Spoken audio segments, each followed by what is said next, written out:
Hi, my name is Heather, and I'm going to walk you through printing and assembling your kids' activity book from my Etsy site. So when you first go to the Etsy page of my product, you'll see the product here and can just enter any personalization info here if you don't want to edit it yourself. I can just edit it for you and send you the PDF.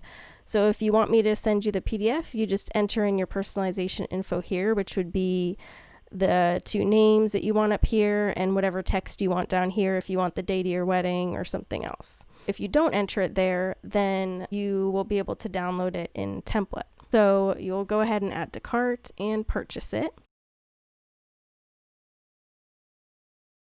After you purchase, you're going to get an email from Etsy that's going to look something like this, but you'll also get an email from Templett. And it says an account has been created for you and now you can access your template. So it's going to have username and then it's going to give you your username. So it's going to be your email address. So I'm just going to copy that. Then you can just click on access your template and it's going to bring you to a page like this. I'm going to put it here. I already did the password, but your first time doing it, it's going to ask you to set a password. So then you'll set your password and then you'll be able to log in. Once you log in, you should see the template right here for the one that you purchased, which is the wedding booklet.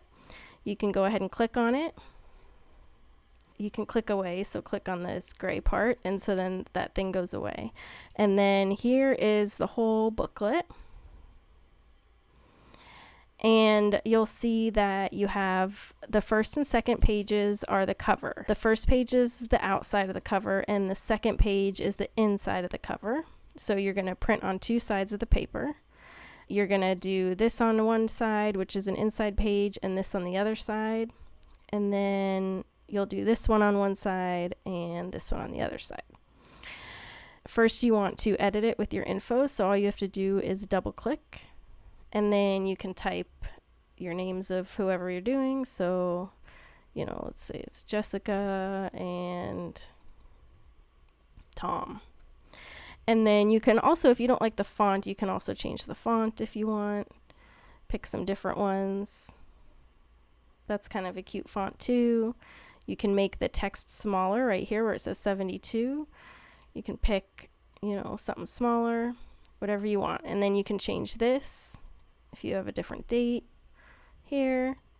You can also edit this if you want. Also, I made this part editable. So if you want to just remove this, and then you can actually put the kid's name there if you want. So I'm going to double click in here, and then this book belongs to Josh. So you can do that if you want to. You can put any text you want here.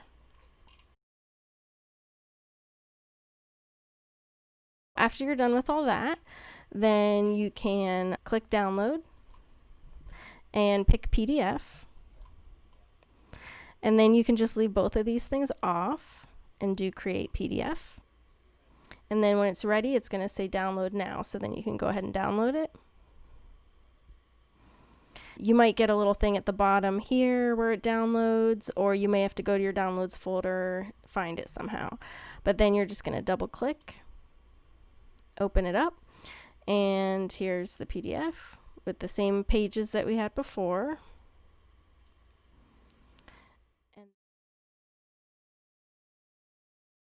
So then you can just do Command P or Control P, depending on what system you're in, Mac or Windows. So here's all our pages, and then you would just pick your printer here, whichever printer you want to use.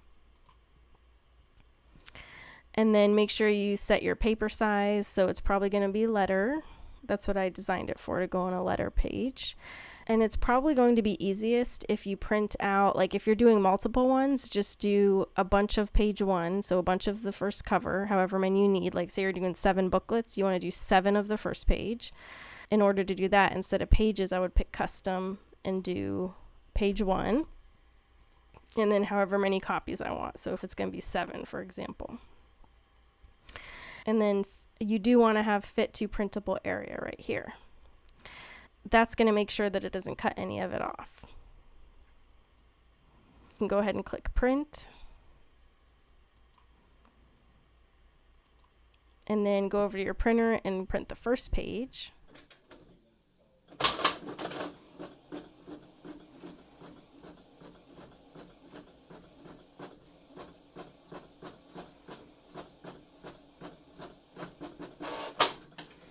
After you're done printing the first side, then you're going to flip it over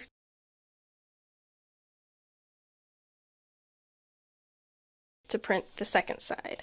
But it's very important when you flip it over, you're going to keep the top wherever it is in your finished paper and the bottom wherever it is. So like on my printer, the top is on the right and the bottom's on the left. So if I were to flip it this way, that's the wrong way because now the top is on the left and the bottom is on the right.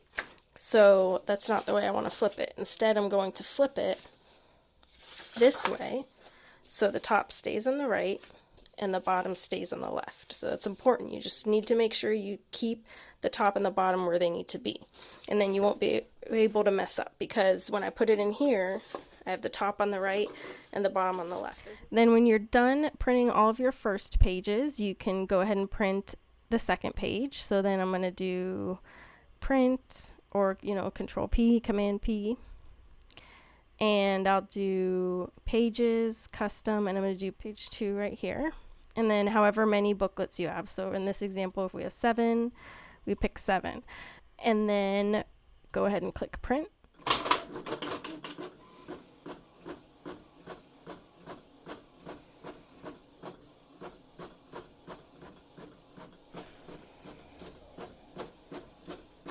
Now you have your cover, and since you kept the top and bottom where they need to be for both sides, then it flips fine.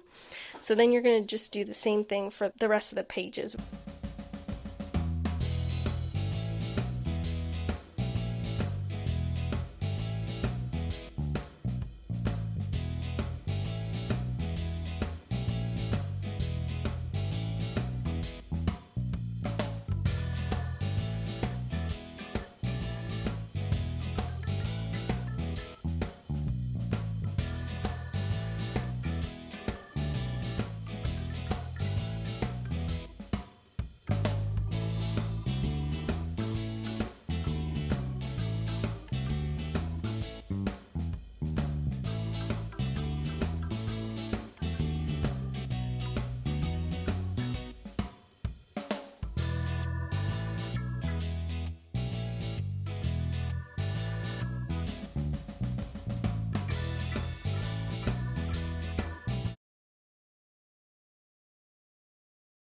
Okay, so now I'm going to show you how to assemble the book. You have 3 pages. One is going to be the cover with the inside cover, and then you're going to have 2 other pages that have your inside pages.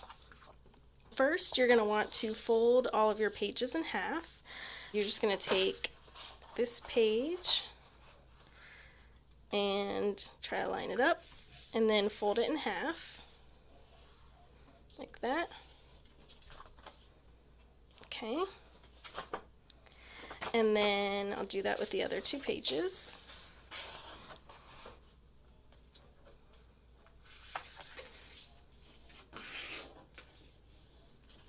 So that goes in half, and the other inside page. There. So now we have our 3 different pieces. You can just put them together. For the cover, of course, this part goes on the inside, and then you have your little book. A couple things, like when you put your book together, you're probably going to have some margins here, so I like to cut those off. And then the other thing is, and this happens with all books, is that the inside pages stick out a little bit more than the cover, and the more deep inside you go into the pages, the more they stick out. That's why I like to trim it off. It's going to be really hard if you use scissors. You can try it, but I think it's going to be hard to cut this many pages. So what I like to do is, either if you have a paper cutter, you can use that, like one of those slide ones or the ones with the big handle, or you can just use a ruler, and you can just kind of like line it up like this, And the amount that you cut off is going to be different depending on how your printer prints and what its margins are like. But you can look at how far this goes and this and just kind of line it up. You just want to get like either a box cutter or an X-Acto knife. I have an X-Acto knife here, and then I'll just cut along the side, and you may have to do it a few times, so just make sure you hold down your ruler nice and tight. And just cut right against the ruler.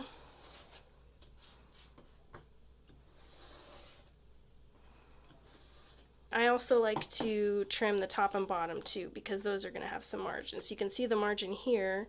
This one you kind of have to look on the inside, but you can kind of see how much it is. So on mine it's like 1/4 of an inch for each one. Right here I can just line it up with the bottom of the clouds here.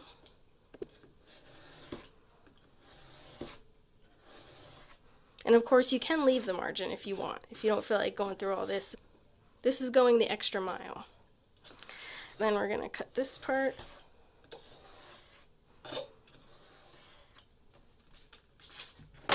And there we have our little booklet. For the next part, you want to connect it together. You can either staple, you can just open it up, and if you have a stapler that goes long enough, then you can staple those. You can use twine or ribbon. Here's some teal twine that I have. I'm just going to cut a nice long piece. And there's a couple ways you can do it. One way, which is really easy, is you just open it up to the center, do the twine around here, but I do feel like this is a little less stable. So if you just do it like that and then just tie it in a bow. But I don't like this one as much because it just feels like it could, you know, come out easily. But I mean, you know, it works. It's not like this thing has to last 10 years or anything. And then the way I like to do it is to poke holes. You can use just like some kind of sharp tool to poke a hole, or if you have a hole puncher, but you probably don't want to use like the standard hole puncher because those holes are going to be really big, unless you have like a nice big ribbon. I got this at the Dollar Tree. This is the little pokey guy. Go up whatever amount you want, and then, oh wow, you can tell it's from the Dollar Tree. And then just poke your hole. And you may need it to be, you know, a little bit bigger.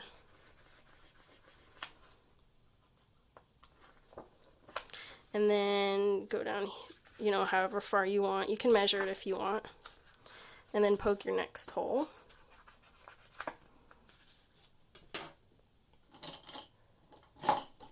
If you need it to be bigger, you can find something bigger, like this is a dotting tool I have. And so I'll just poke that into my little starter hole I made. And then that'll make the hole a little bit bigger.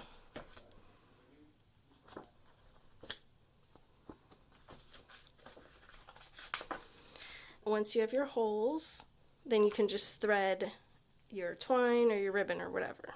Then I'm just going to stick this in the hole. Like that. If this happens with your twine, then you just need to make the hole a little bit bigger. Just use any kind of poking implement you have that's maybe a little bit bigger than the one you had before. This is the other side of my dotting tool, which, by the way, this was also from the Dollar Tree. Poke them through that one. So now I got my holes a little bit bigger.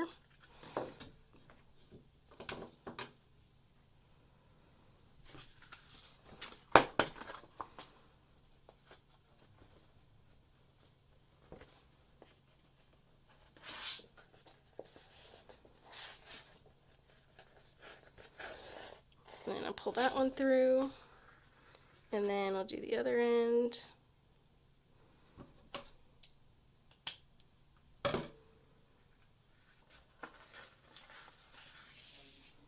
Now that I have these two in here, I'm just going to close it up. You may have to adjust them to kind of get them even. I'm just going to tie a bow.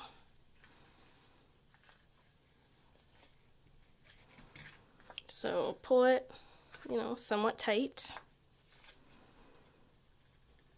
Tie my little bow. Ta-da!